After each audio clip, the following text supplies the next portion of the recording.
నేను ఆల్రెడీ ఇద్దరు ఎమ్మెల్యేల నుంచో పెట్టారు అవి.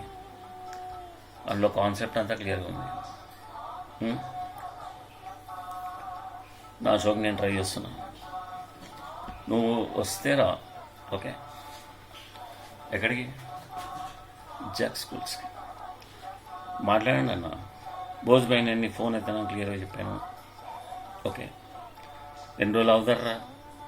మీ వాడు అమెరికా వచ్చారా? మనకి ఎందుకు అక్కడ వచ్చే అందరు వెళ్ళిపోండి ఇక్కడ అమ్మేసుకొని అమెరికాకి. నేను ఇక్కడే కొట్లాడుతాను. నేను అమెరికా వెళ్ళాను. నన్ను BHLSS మీట్కి పిలవాలంటే నన్ను ఎందుకు పిలుస్తానన్నా? నేను రావాలంటే చాలా కష్టం ఉంది నాకు. నన్ను ఎవడైనా పిలుస్తాడా ఇంకా?